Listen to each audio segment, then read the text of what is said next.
Rolling around on the hard floor can be a great way to start to get the spine moving. So when we're working on the floor, we can look at different extension, flexion and rotational movements, which can be a nice way to get the spine integrated with the rest of the body without too much load going through us, right? Because when we're lying down on the floor's taking all of our weight, and we're focusing on relaxing while moving through these motions. This would be the biggest benefit to working on the floor as opposed to standing. Obviously, we still want to be able to have the ability to flex, rotate and extend the spine under load on our feet as well.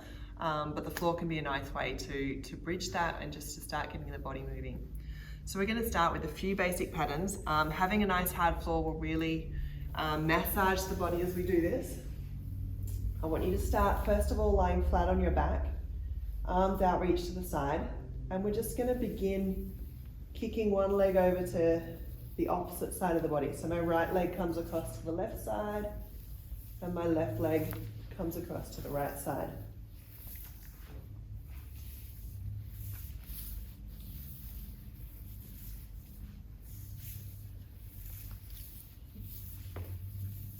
Notice that the feet have stayed in contact with the ground.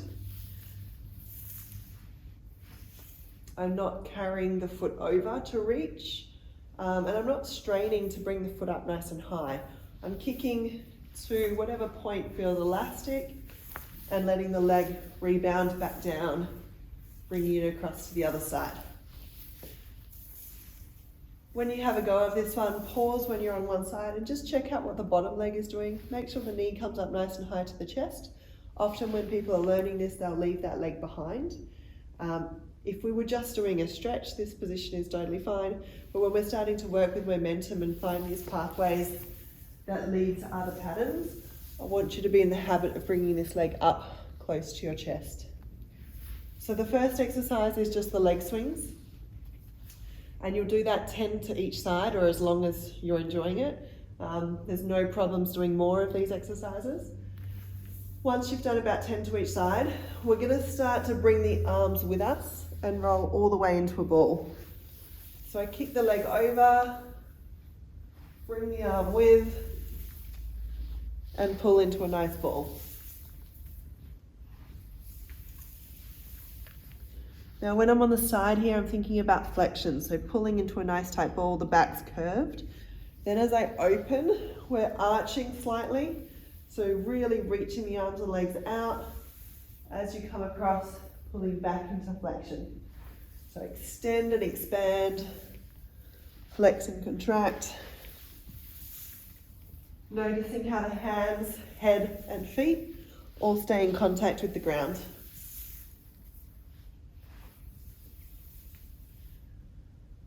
Okay, and then the last exercise we're going to do to roll on the ground and focus on the back is using the hands.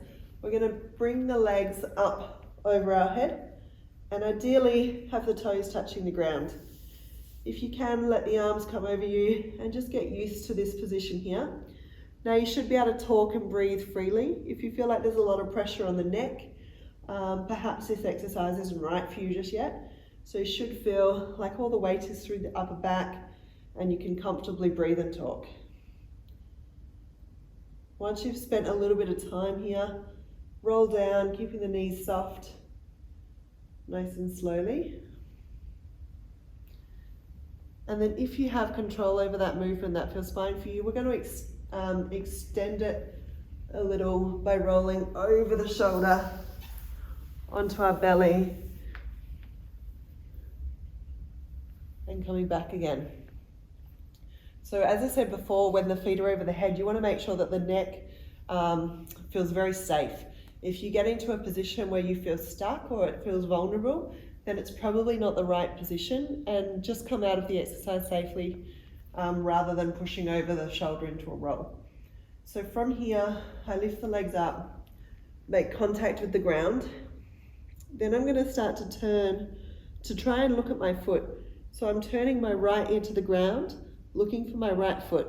If I can see my right foot, I can roll over that shoulder and then a reverse over the left shoulder to come back down. Obviously this could be done both ways.